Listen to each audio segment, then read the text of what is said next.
আজকের রেসিপিটা বানাতে সময় লাগবে মাত্র 20 থেকে 25 মিনিট বা খুব জোর 30 মিনিট এর মধ্যেই তৈরি হয়ে যাবে। তাহলে চলুন বানাতে শুরু করি আজকের রেসিপিটি। এর জন্য এখানে আমি নিয়েছি কিছুটা গরম মশলা, নিয়েছি দারচিনি, তেজপাতা, এলাচ, জয়িত্রীর ফুল,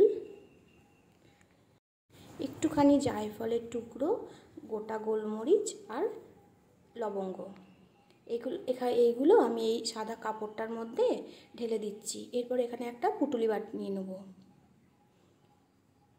এই সাদা কাপড়টা দিয়ে একটা পুটুলি বানিয়ে নিলাম। এই যে দেখুন, এরকম করে গিট মেরে এখানে আমি আগে থেকেই হাঁড়ির মধ্যে জল ফুটতে দিয়েছি। এই দেখুন, জল ফুটতে শুরু করে দিয়েছে।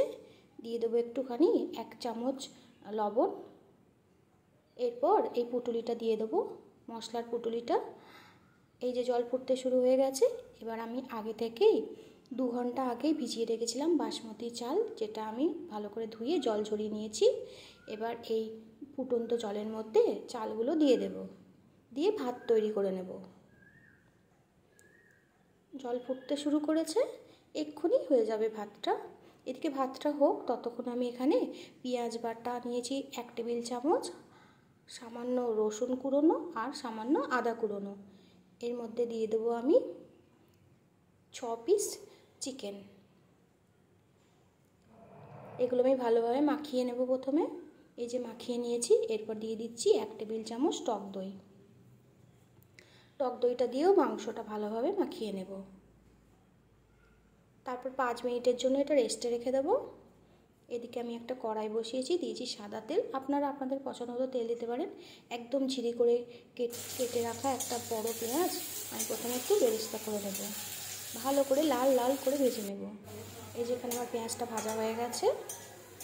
এটা কিন্তু পুড়ে যায়নি, আসলে আলুর জন্য এরকম লাগছে। এই যে আমি পেঁয়াজটা তুলে নিলাম। ওই পেঁয়াজ বেরেস্তা তুলেই আমি আর একটা মিডিয়াম সাইজের পেঁয়াজ দিয়ে দিলাম, একদম কুচি করে রাখা। এটাও আমি ভালো করে ভেজে নেব। এই যে পিঙ্ক কালার হয়ে গেছে।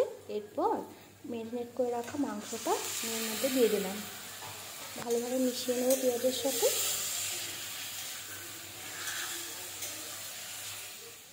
দিয়ে দিচ্ছি কিছুটা মশলা। দিয়ে দিলাম 1 চামচ জিরে গুঁড়ো, 1 চামচ ধনে গুঁড়ো, 1 চামচ হলুদ গুঁড়ো, দিয়ে দিচ্ছি 1 চামচ ঝাল লাল লঙ্কার গুঁড়ো। আপনারা চাইলে কাশ্মীরি লঙ্কাও দিতে পারেন। দিয়ে দিচ্ছি স্বাদ মতো লবণ। ভালোভাবে মাংসের সঙ্গে পেঁয়াজ আর মশলাগুলো ভালো করে কষিয়ে নেব। ভালো করে মিশিয়ে নিচ্ছি। মাংস একদিকে কড়ানো হচ্ছে, আর একটা আলাদা কড়াতে নিয়ে আমি এখানে সিদ্ধ করে রাখা কিছুটা আলু ভেজে নেব। আমি আগে থেকেই ফ্রিজে অনেক সময় আলু সিদ্ধ করে রাখি। আপনারা কে কে এরকম আলু সিদ্ধ করে রাখেন? এরকম করে রাখলে অনেক সময় আমাদের সুবিধা হয়। দিয়ে দিচ্ছি সামান্য হলুদ আর সামান্য লবণ। এবার এগুলো লাল করে ভেজে নেব। উল্টে পাল্টে আলুগুলোকে ভেজে নিচ্ছি। এই যে আমার লাল করে আলুগুলো ভাজা হয়ে গেছে। একটা আলাদা পাত্রে এবার আমি তুলে রাখবো আলুগুলো। এদিক থেকে মাংস কষানো হয়ে গেছে। এই যে তেল ছেড়ে দিয়েছে। এবার আগে থেকে যে ভাত তৈরি করে রেখেছিলাম, এই যেখানে আর এই পুটুলিটা উঠিয়ে নিচ্ছি। এই পুটুলিটা থেকে যে মশলাগুলো আছে এইগুলো আমি বেটে নেব শিলে। আপনারা চাইলে মিক্সিতেও বেটে দিতে পারেন। আমি কিছুটা তেজপাতা কমিয়ে এটা বেটেছি। এই যেখানে বেটে নিয়েছি। মাংস কষাটা আরেকবার নাড়াচাড়া করে নিচ্ছি। এবার ভেজে রাখা আলুটাও মাংসের সাথে মিশিয়ে দিলাম, ভালোভাবে মিশিয়ে নিচ্ছি। এবং মাংসের সাথে আলুটাকে মিশিয়ে নিলাম ভালো করে। সিদ্ধ করে রাখা আগে থেকে ভাত এর মধ্যে দিয়ে দিচ্ছি। এই যে আমি সব ভাত দিয়ে দিলাম। এবার খুব ভালো করে এটা মিশিয়ে নেব।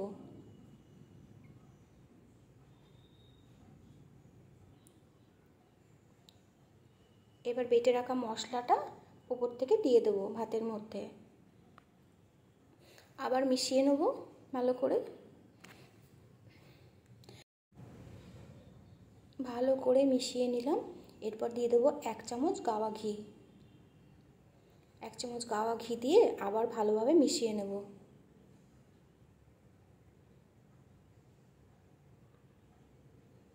কি বানালাম বলুন তো? এই যে আমার এখানে তৈরি হয়ে গেছে। ওপর থেকে দিয়ে দিলাম পেঁয়াজ বেরেস্তা, একটু ধনেপাতা, তৈরি হয়ে গেল আমার মোরগ পোলাও। আপনাদের কেমন লাগলো জানাবেন।